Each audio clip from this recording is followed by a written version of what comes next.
नमस्कार दोस्तों, हमारे YouTube चैनल में आप सभी लोगों का स्वागत है।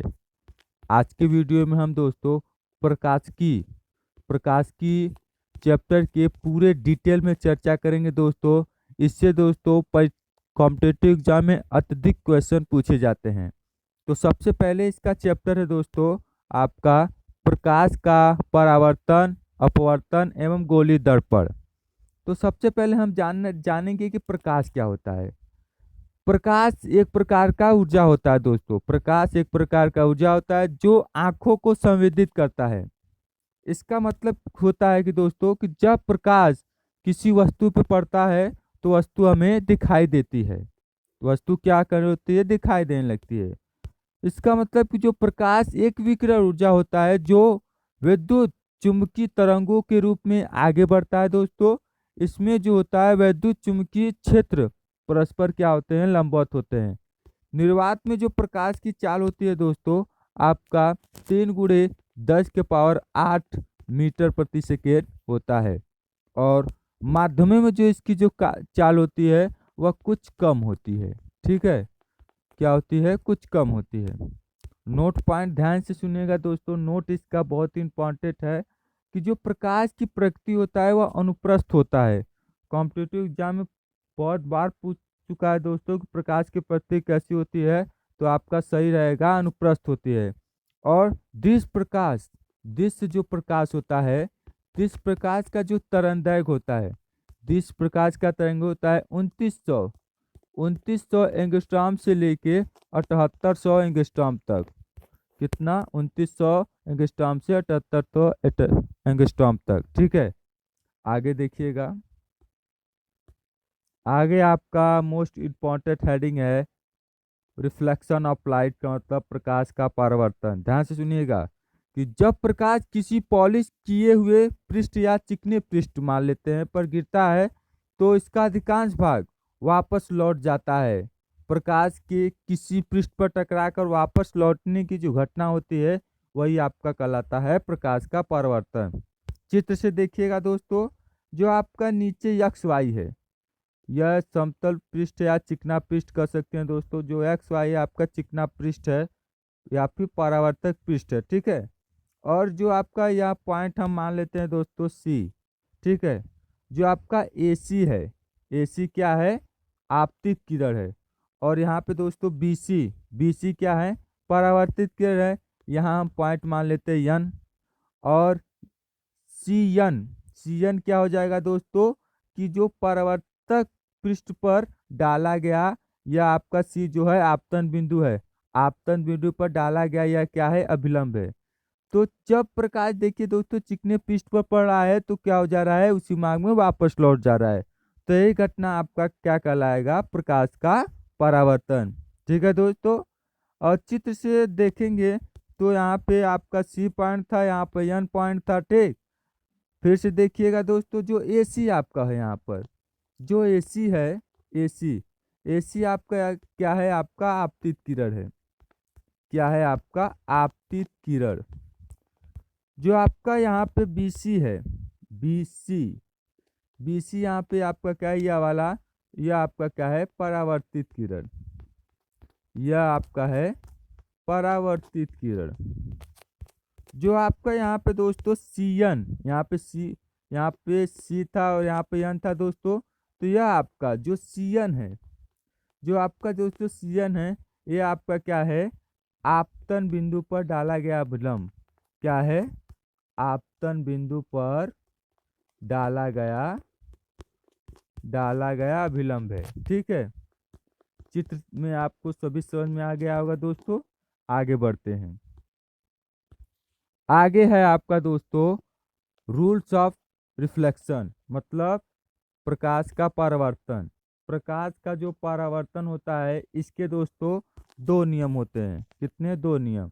पहला इसका नियम है कि जो आपतित किरण और आपतन बिंदु पर अभिलंब और परावर्तित किरण तीनों एक ही तल में होते हैं। ध्यान से सुनिएगा।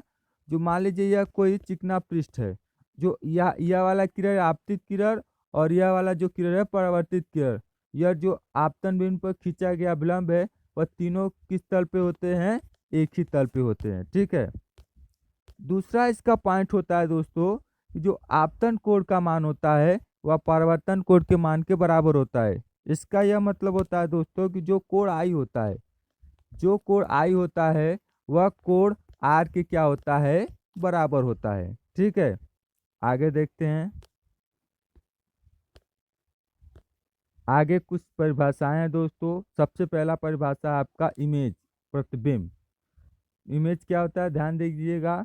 यदि प्रकाश की किरणें वस्तु के किसी बिंदु से चलकर परावर्तन के पश्चात किसी दूसरे बिंदु पर जाकर मिलती है या मिलती ही प्रतीत होती है तो उस दूसरे बिंदु को पहले बिंदु का प्रतिबिंब कहते हैं।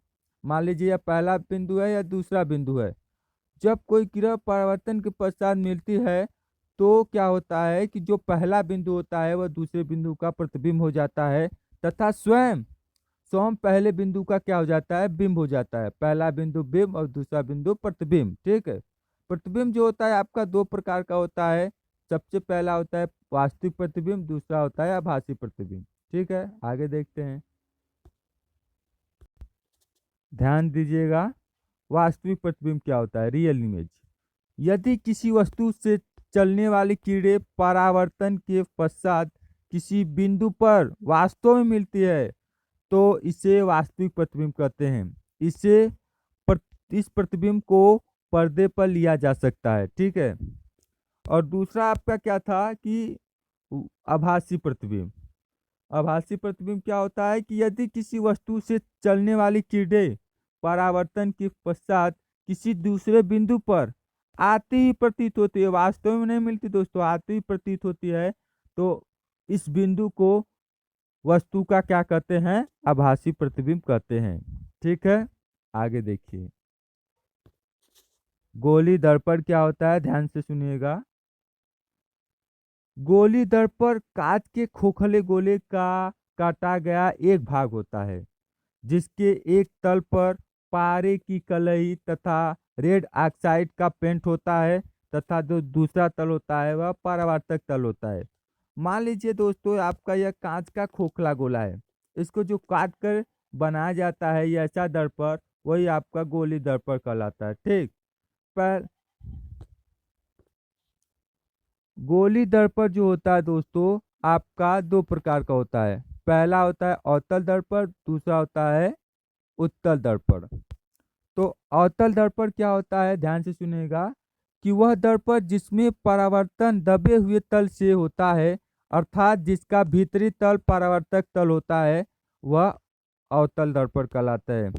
देखिए दोस्तों ऐसा दर्पण जो जो इसका उभरा हुआ तल है, उभरा हुआ तल क्या होता है, पॉलिशदार होता है। और जो इसका दबा हुआ तल है यह वाला तल, यह वाला तल क्या होता है, भीतरी तल कह सकते हैं, यह परावर्तक तल हो तो जो ऐसा दर्पण होता है दोस्तों अवतल दर्पण कहलाता है। ठीक है, अब दूसरा है आपका उत्तल दर्पण। उत्तल दर्पण क्या होता है, ध्यान दीजिएगा कि वह दर्पण जिसमें परावर्तन उभरे हुए तल से होता है अर्थात जिसका बाहरी तल परावर्तक तल होता है। तो इसका दोस्तों ऐसा दर्पण जो बाहरी तल होता है, यह वाला तल, यह जो बाहरी तल है वह परावर्तक तल हो, परावर्तक तल हो और भीतरी वाला तल पॉलिशदार हो तो ऐसा दर्पण हमारा कहलाता है उत्तल दर्पण। ठीक है, आगे देखिए। यदि आपको वीडियो पसंद आ रहा है दोस्तों तो लाइक जरूर कीजिएगा। आगे देखिएगा, दर्पण से संबंधित कुछ परिभाषाएं हैं, ध्यान से सुनिएगा। सबसे पहले है आपका वक्रता केंद्र। वक्रता केंद्र क्या होता है, ध्यान दीजिएगा कि उस गोले का केंद्र जिसमें दर्पण को काट कर बनाया गया दर्पण का वक्रता केंद्र कहलाता है। मान लीजिए कोई दर्पण होगा तो कोई गोला होगा, गोले को क्या होगा, काट कर बनाया होगा तो गोले का केंद्र होगा। तो जो आपका गोले का वह केंद्र होता है यह आपका दर्पण का क्या कहलाता है, वक्रता केंद्र कहलाता है। ठीक है, आगे देखिए। आगे आपका है वक्रता त्रिज्या। वक्रता त्रिज्या ध्यान सुनिएगा कि उस गोले की त्रिज्या जिसका दर्पण का एक भाग है दर्पण का वक्रता त्रिज्या कहलाता है। ठीक, आगे है आपका ध्रुव। ध्रुव क्या होता है, दर्पण के परावर्तक तल के मध्य बिंदु को दर्पण का ध्रुव कहते हैं। इसे P से प्रेजेंट करते हैं। तो देखिए, मान लीजिए कोई दर्पण है, मान लीजिए यह दर्पण है, ठीक। दर्पण के परावर्तक तल के यह जो मध्य बिंदु होता है दोस्तों, यह आपका क्या कहलाता है? ध्रुव कहलाता है। आगे है आपका मुख्य अक्ष। दर्पण के ध्रुव तथा वक्रता केंद्र को मिलाने वाली रेखा मुख्य अक्ष कहलाती है। मान लीजिए आपका कोई दर्पण है, या आपका P है, या यहाँ पे वक्रता केंद्र C है। इसको जो मिलाने वाली रेखा होती है, यही आपका क्या कहलाता है? मुख्य अक्ष, ठीक। आगे देखिए, द्वारक क्या होता है? ध्यान दीजिएगा कि किसी दर्पण के परावर्तक तल का व्यास दर्पण का क्या कहलाता है? द्वारक कहलाता है। मान लीजिए आपका कोई दर्पण है, यहाँ पे हम M1 और M2, जो यह आपका M1 M2 है, यह आपका क्या कहलाएगा? दर्पण का द्वारक, ठीक। आगे देखते हैं, अगला कॉन्सेप्ट है आपका मुख्य फोकस। मुख्य फोकस क्या होता है? ध्यान दीजिएगा, दर्पण के मुख्य अक्ष के समांतर आने वाली प्रकाश की किरणें दर्पण से परावर्तन के पश्चात मुख्य अक्ष के जिस बिंदु पर वास्तव में मिलती है या मिलती ही प्रतीत होती है, तो उस बिंदु को दर्पण का मुख्य फोकस कहते हैं, ठीक है। तो यहाँ पे देखिएगा दोस्तों, यहाँ पे अवतल दर्पण में जो मुख्य फोकस है वह आगे की ओर है, या आपका जो पॉइंट है वह मुख्य फोकस है। यहाँ पे अवतल दर्पण में वास्तव में मिल रही है। और उत्तल दर्पण में क्या होता है कि यह उत्तल दर्पण में जो मुख्य फोकस होता है वह पीछे होता है। यहाँ पे दोस्तों देखिए पॉइंट है तो मिलती हुई प्रतीत होती है, अवतल दर्पण में मिलती है, यहाँ पे मिलती हुई प्रतीत होती है, ठीक है। आगे देखिएगा, हमने बताया था आपको कि अवतल दर्पण में मुख्य फोकस दर्पण के आगे तथा उत्तल दर्पण में दर्पण के पीछे, ठीक। और इसका अगला पॉइंट है कि उत्तल दर्पण में किरणें फोकस पर वास्तव में नहीं मिलती, बल्कि मिलती हुई प्रतीत होती है। और इसलिए जो उत्तल दर्पण फोकस होता है वह कैसा होता है? आभासी होता है। जबकि अवतल दर्पण में क्या होता है कि वास्तव में मिलती है, इसलिए इसका फोकस जो होता है वह कैसा होता है? वास्तविक होता है, ठीक है। आपको समझ में आ गया होगा। आगे देखते हैं, अगला कॉन्सेप्ट है आपका फोकस दूरी। फोकस दूरी क्या होता है? दर्पण के ध्रुव तथा मुख्य फोकस तक की दूरी दर्पण की फोकस दूरी कहलाती है। यहाँ पे दर्पण का ध्रुव हो गया, और मान लीजिए मुख्य फोकस कैपिटल F हो गया, इसकी जो बीच की दूरी होगी यही आपका फोकस दूरी कहलाएगा, ठीक। अगला कॉन्सेप्ट है आपका बहुत इंपॉर्टेंट, फोकस दूरी और वक्रता त्रिज्या में संबंध। तो किसी दर्पण की फोकस दूरी, किसी दर्पण की फोकस दूरी वक्रता त्रिज्या की क्या होती है? आधी होती है, अर्थात जो F होता है वह R/2 होता है, ठीक है। आगे देखते हैं, नोट पॉइंट ध्यान से सुनिएगा दोस्तों। जो समतल दर्पण होता है उसकी जो फोकस दूरी होती है वह अनंत होती है, ठीक है। आगे आपका है कि दर्पण की फोकस दूरी के लिए सूत्र। तो इसके लिए सूत्र होता है 1/F बराबर 1/V प्लस 1/U, जहां आपका F आपका है फोकस दूरी। F आपका क्या है? फोकस दूरी है, फोकस दूरी। और भी आपका प्रतिबिंब की दूरी क्या है? प्रतिबिंब की दूरी। और U आपका क्या है? वस्तु की दूरी। क्या है? वस्तु की दूरी, ठीक है। आगे देखिएगा, अगला हेडिंग डाल लीजिएगा दोस्तों, चिन्ह परिपाटी। क्या? चिन्ह परिपाटी। चिन्ह परिपाटी क्या होता है दोस्तों? तो ध्यान से सुनिएगा, आपको सवाल लगाने में बहुत ही हेल्प होगा। अवतल दर्पण, अवतल दर्पण, अवतल दर्पण में क्या होता है? फोकस दूरी का मान ऋणात्मक आता है, और V का भी मान ऋणात्मक होता है, और U का मान भी ऋणात्मक होता है, ठीक है। मतलब तीनों का मान ऋणात्मक होता है। उसके बाद आपका उत्तल दर्पण, उत्तल दर्पण में क्या होता है कि जो फोकस दूरी होता है वह धनात्मक होता है, वह भी का मान ध्यान से सुनिएगा, यदि वास्तविक आए तो माइनस में होगा, यदि आभासी आए तो प्लस में होगा, ठीक। और आपका यू का मान दोनों में ऋणात्मक ही होता है, ठीक है। आगे देखिए, अगला पॉइंट है आपका समतल दर्पण। समतल दर्पण क्या होता है, ध्यान से सुनिएगा कि वे दर्पण जिनके परावर्तक पृष्ठ समतल होते हैं समतल दर्पण कहलाते हैं। समतल दर्पण द्वारा बने प्रतिबिंब का गुण होता है दोस्तों, सबसे पहला गुण होता है कि समतल दर्पण द्वारा बना प्रतिबिंब सदैव आभासी तथा सीधा होता है। इसका जो प्रतिबिंब होता है आभासी और सीधा होता है, ठीक। और जो दूसरा पॉइंट है कि समतल दर्पण द्वारा बने प्रतिबिंब का आकार वस्तु के आकार के बराबर होता है, जितना वस्तु का आकार होगा उतना ही प्रतिबिंब का आकार होगा, ठीक। तीसरा इसका पॉइंट है कि प्रतिबिंब दर्पण से पीछे उतनी ही दूरी पर बनता है जितनी दूरी पर वस्तु दर्पण के आगे रखी होती है। जितनी दूरी पर वस्तु दर्पण के आगे रखी होगी उतनी ही दूरी पर इसका प्रतिबिंब भी बनेगा, ठीक। आगे पॉइंट देखिएगा आप दोस्तों, अगला पॉइंट है इसका समतल दर्पण से संबंधित महत्वपूर्ण स्थितियां, जो बहुत ही इंपॉर्टेंट है दोस्तों। पहला इसकी स्थिति है कि यदि दो समतल दर्पण एक दूसरे से थीटा कोण पर झुके हैं तो बनने वाले प्रतिबिंबों की संख्या कितनी होगी। तो बनने वाले प्रतिबिंबों की संख्या मान लेते हैं यन जो होगा 360 बटे थीटा -1, ठीक है। यह आपके ऐसे आप प्रतिबिंबों की संख्या ज्ञात कर सकते हैं। अगला पॉइंट है इसका कि यदि दो समतल दर्पण एक दूसरे के समांतर रखे हो तो प्रतिबिंबों की संख्या जो प्रतिबिंबों की संख्या यन हो जाएगा वह इनफाइनाइट हो जाएगा, मतलब अनंत होगा, ठीक। आगे देखते हैं, आगे है आपका दोस्तों कि थीटा कोण पर झुके दो समतल दर्पण द्वारा उत्पन्न विचलन डेल्टा कितना होगा दोस्तों। तो निकालेंगे 360 -2 थीटा, कितना 360 -2 थीटा से विचलन निकाल लेंगे, ठीक। इसका तीसरा पॉइंट यह है दोस्तों कि किसी व्यक्ति को दर्पण में अपना पूरा प्रतिबिंब देखने के लिए दर्पण की न्यूनतम ऊंचाई व्यक्ति की ऊंचाई की कितनी होनी चाहिए, आधी होनी चाहिए, ठीक। इसका अगला पॉइंट है दोस्तों कि एक व्यक्ति एक कमरे के ठीक बीच में खड़ा है तथा अपने पीछे की संपूर्ण दीवार का प्रतिबिंब सामने दीवार में लगे दर्पण में देखना चाहता है, तो दर्पण का जो न्यूनतम आकार होगा वह दीवार के आकार का 1/3 होगा, मतलब 1/3 का मतलब इसका 1/3 होगा, ठीक।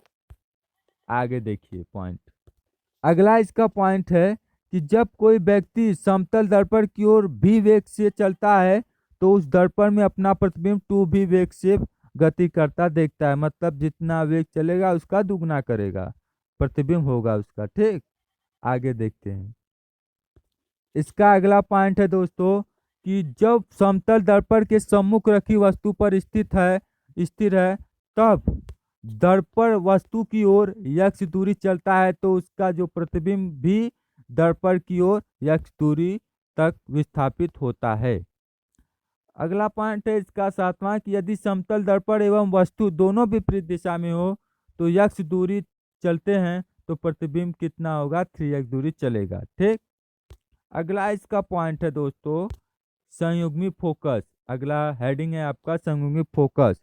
क्या होता है, ध्यान दीजिएगा कि उन दो बिंदुओं को जिनमें से किसी एक बिंदु पर रखी वस्तु का वास्तविक प्रतिबिंब दूसरे पर बनता है तो ऐसे कहते हैं संयुग्मी फोकस, ठीक। नोट पॉइंट में ध्यान से सुनिएगा दोस्तों, जो संयुग्मी फोकस होता है केवल अवतल दर्पण में होता है, केवल अवतल दर्पण में होता है दोस्तों, उत्तर और समतल में नहीं होता, उत्तल और समतल में इसका प्रतिबिंब नहीं बनता, केवल अवतल दर्पण में, ठीक। आगे देखिए, अगला है आपका इसका रेखीय आवर्धन।